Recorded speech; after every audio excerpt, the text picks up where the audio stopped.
This is a BeyondKasterborous podcast, available on iTunes, Audio Boom, Stitcher.com, Player FM, and BeyondKasterborous.com. I thought we could just give a very quick sort of say about Richard Hatch. But do you see he passed away yesterday from Battlestar Galactica? Well, people listening might not. I think from Battlestar Galactica, he was Captain Apollo in the original series, in the sort of 78 series. And he was Tom Zarek. Yeah, I'm so sorry. I didn't even. This is one of the few celebrity deaths where people sharing photos of the actor on Facebook. I didn't get that the guy died. I didn't read. I just saw his picture, and I know that he does a lot of fan films, or he has been in a fair few amount of fan films. So I had assumed they were just saying he was being in fan films. I've kind of been like on and off of Facebook and not really reading things. So no, I didn't actually realize he had died. Wow. Yes, no, he's passed away, pancreatic cancer. He was 71. So, yeah, no, I'm sorry. I thought you'd have spotted that because it's been... Ordinarily, I probably would, but this one did miss me, yeah. Yes, which is, again, you know, I know we've suddenly become very trendy about talking about the deaths of celebrities at the moment, but this was one that sort of kind of hit me a bit. So I kind of thought... just thought we would mention it, since I think a lot of the people listening to this would be aware of it as well. I'm going to read this out because it's probably easier and actually gives some structure to this podcast. I wrote this on Facebook earlier today. A few years back, I had the unusual opportunity to be in Atlanta for their fabled Sweatfest DragonCon. My memory is profoundly awful outside things that don't directly involve me, which I'm afraid is very true. Aside from observing a guy dressed as a sort of skinny tick, assuming that he and his nearly dressed cosplayed superhero girlfriend were being snapped because the photographer was impressed with his blue leotard costume, I don't remember much about the convention apart from Richard Hatch. He did a talk there, which felt so kind of misplaced at a fan convention, because it was almost like one of those self-help talks, where, you know, you'd have the guy on the stage and he'll try and encourage, probably to sell a book or something. I don't remember whether Richard was selling or anything or not, but he was a very animated and charismatic and sort of life-encouraging talk. But what was interesting about it for me was I kind of got the impression that Richard Hatch was closer to his Battlestar Galactica Tom Zarek character than he was to Captain Apollo. There was not, you know, that he was a sort of murderous political agitator, but he was sort of a sort of complex man. He understood that life was complex and challenging and sort of needed to be managed proactively. And I sort of could have imagined Zarek offering this sort of similar performance on the Galactica. Only difference being that the numbers entering the hall would have been tallied slightly less than those leaving it, which these days probably wouldn't seem too shocking. I met Hatch after, and I sort of had a chat with him, but I don't actually remember much of the conversation. But I thought it was kind of cool, and I'm trying to think, we've had this in Doctor Who, to be honest, not in the same thing, but certainly with Colin Baker and his Big Finish, Sylvester and Paul McGann and Big Finish, where you sort of have earlier careers can be sort of revigorated by later stuff. And his stuff as Tom Zarek in Battlestar Galactica sort of gave him gave him sort of more of a critical appreciation for his acting work that a hero like Captain Apollo really didn't, like sort of Chekhov and Bester for Walter Koenig. And so, yeah, I sort of was saying that, you know, I think there's like a little bit of Zarek in Hatch, or maybe a little Hatch in Zarek. And I just think it's kind of cool when you get these actors sort of staying away from his death, but when you get actors where they get that opportunity to show what they're really made of, where they don't get that opportunity before. Like I say, with Doctor Who, you might be able to argue that a bit with Colin Baker, whose scripts were pretty terrible, and his time wasn't particularly revered, and yet his Big Finish plays, and some are considered, as we've said before, some of the best of the range. Sure. I mean, okay, he's playing the same character, but it's nice when you get that with actors, where they get that opportunity, and I think Hatch had that opportunity.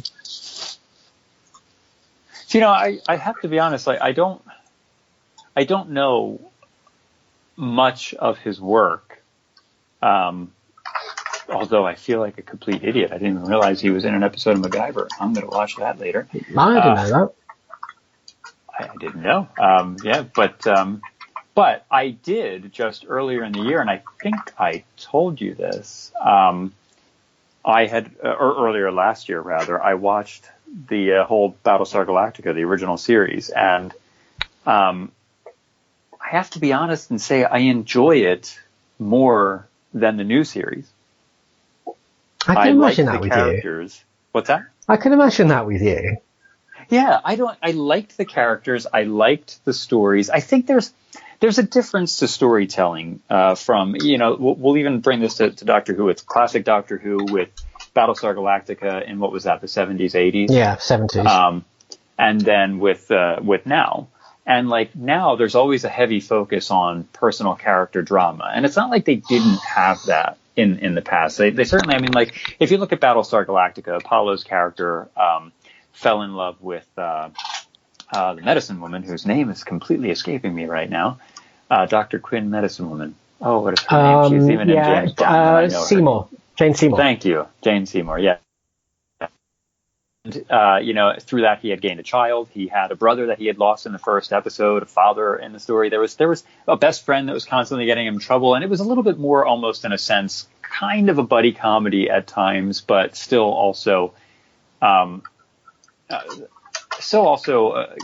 serious drama about people trying to survive. So this is I recorded a podcast with John Muir, which is to go under the umbrella of Kasterborous, which we recorded before the new year, and I've still not got round to sorting it out and giving it even a bloody name. And we talked a little about Larson and all these sort of things.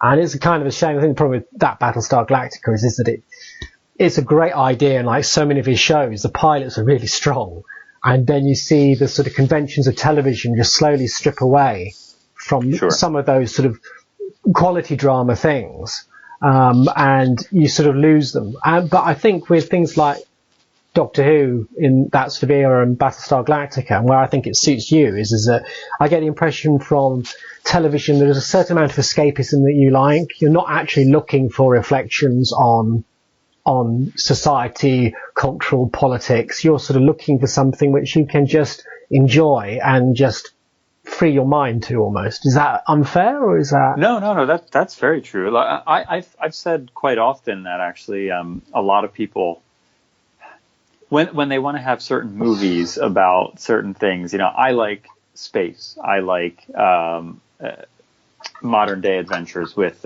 James Bond, the X-Files, FBI, paranormal, whatever kind of stuff. Too many people want to bring reality too closely into it, to the point where the escape from reality is no longer present in what film basically originally was, an escape from reality. It was go for a couple, an hour or two, or an hour of TV, half an hour of TV, and forget your troubles for a little bit while you're watching it. Have a little bit of fun. And that's why I do like the shows that I like. And that's not to say that I don't like shows that have a heavier focus or movies that have a heavier focus, but they're definitely not something that I lean toward more so. So yeah, having something like Battlestar Galactica, the original, or even classic Doctor Who, I like the fact that they can focus on the adventure, still throw in danger, but maybe it's a little over the top danger. So it's meant to be danger and they have to solve the problem, and they're going to solve the problem and walk away at the end of the day. But I don't care.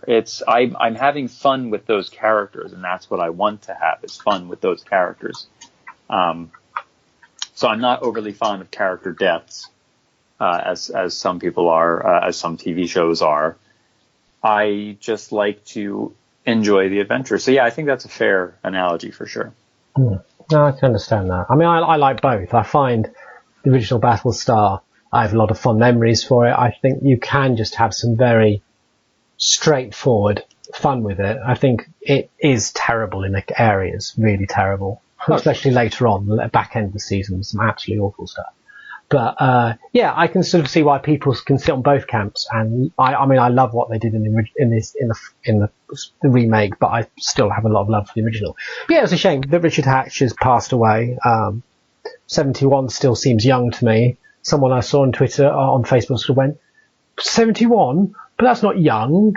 And I was thinking, you get to 41, mate, and then you're suddenly thinking that 71 does seem young. It's funny. Because when you said 71, my first thought, like you, was that's not old. But my second thought was, he's not that old. Yeah, we have a funny mix, don't we, now, of, I don't know whether that's us getting older or whether we're just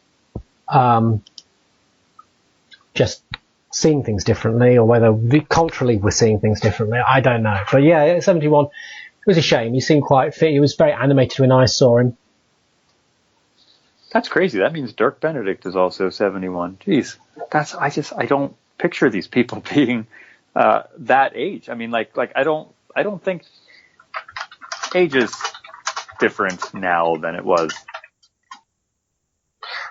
Yeah, maybe so. Certainly some people can be 71 very old, and some people can be 71 very young. You know, it all just depends on your lifestyle, your health, and so on. But the other day I had the realization it's 2017, and in a couple of years it's going to be 2020. We're going to be in the roaring 20s again. And then I thought, man, I remember when, you know, the Y2K was a thing, when we just became the new century, when it became the year 2000, and soon that's going to be 20 years ago. I know, don't.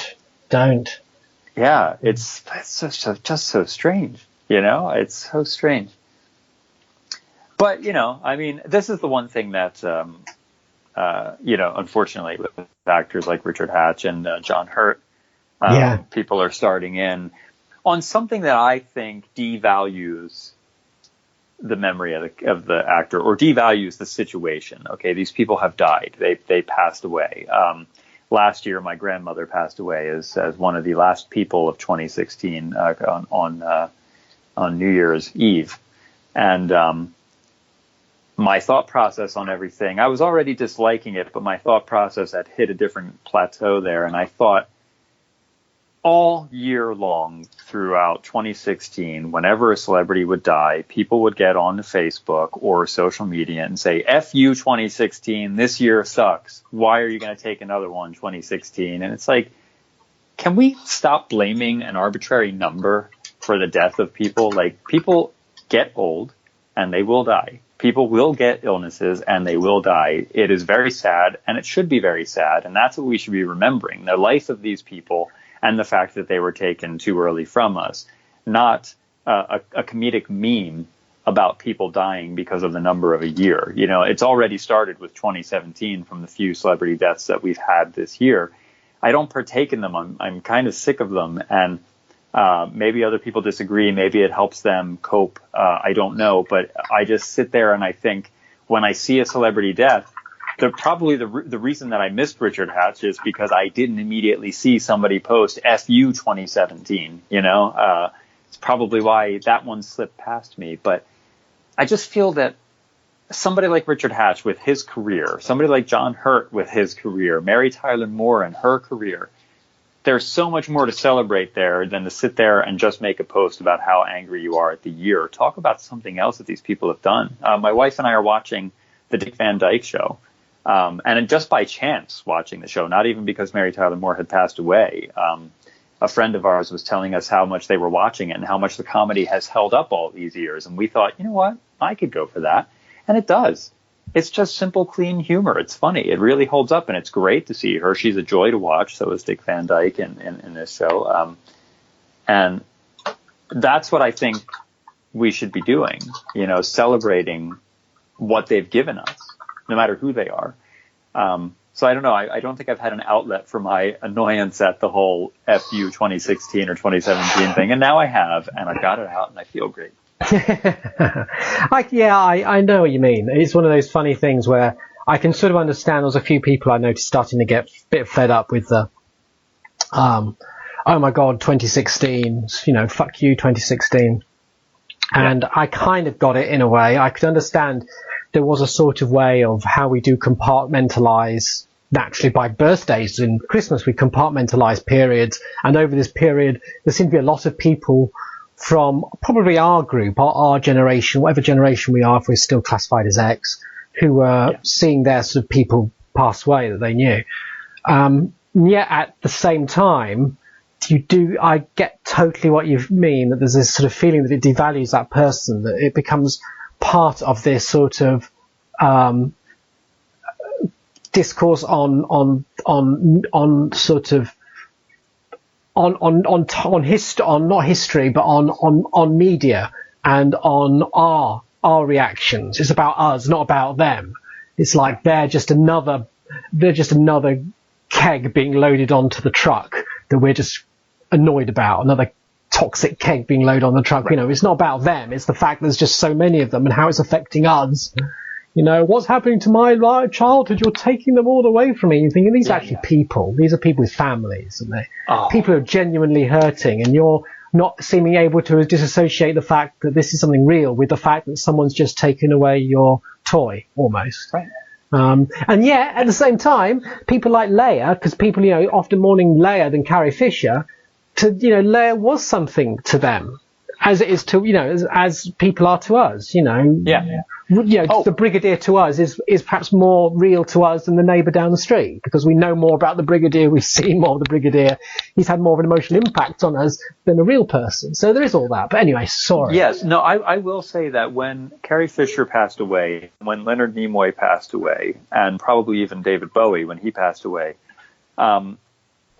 they were a few of the times where I did see people really celebrating not only their life's work, but characters that they portrayed, or music in the case of David Bowie, as well as characters that he portrayed, and that was great to see. And I just kind of wish that everybody would kind of get that same treatment. But I realized one of the other things that kind of didn't sit well with me was not only just this person died, F you 2017, and then you forgot who the person is. It was kind of more so another awful thought. Surround this person because they're old, they're probably going to die. Like I saw a bunch of, put a protection circle around Betty White or Tom Baker. I saw that, yeah. And it's like, do you really need to call out people just because they're old? And, like that, you're basically making my point for me that people get old and they will die.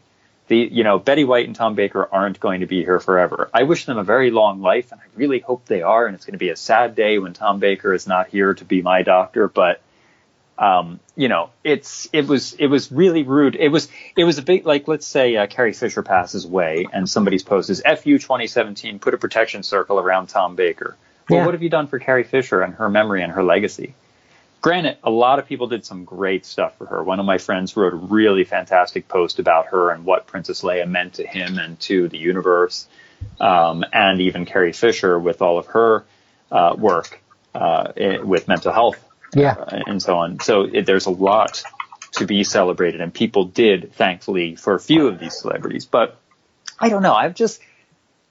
Memes in general. Okay, I first became aware of memes in 2005 when once the end of the world hit, and that episode had the adherence of the repeated meme. Yes. I had to look up what a meme was because apparently it was something, and I'm like, adherence of the repeated meme. So I looked it up, and then I realized what it was, and of course it had already been a little something on the internet. But now it seems to be the internet. Yeah, absolutely. And it's tiresome, like. That guy sprinkling salt or whatever all over his steak. Like I saw a little video and I'm like, oh, this guy's funny. That's silly. Like, whatever, silly video. And then everything is somebody sprinkling salt on something, putting their head on his body, drawings of that. And it's just like, I don't think there's a more instant way to kill the joy of something than a repeated meme. Yes.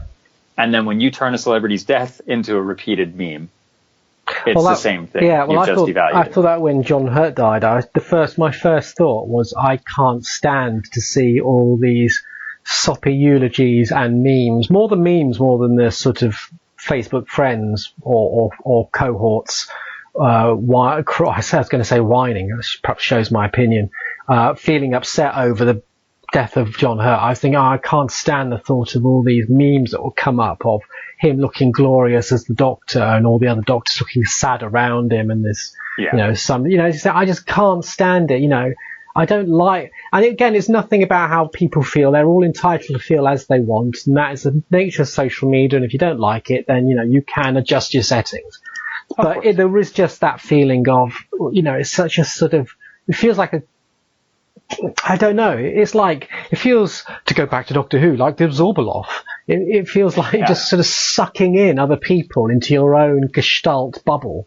and it becoming part about you rather than me. And I suppose we all do it. I mean, like I say, I put that post up that I sort of half read out on Tom's Eric. So, Apollo, and I don't tend to do that.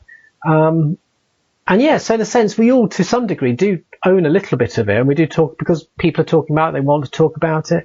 Yeah. There is a bit of that, I know. I don't know where the middle ground is, but yeah, memes are something which I don't think is really, it's like Twitter, really. I think the problem with life is that it's very complex. And I think memes and tweets have a tendency, obviously, to truncate issues or truncate ideas to very simplistic points of view, which never really do the point of view justice. And when we start having everything as being such simple sound bites, the depth and complexity is perhaps lost, and maybe to some degree that is where the power of more binary behavior on the internet, and and lack of sympathy and lack of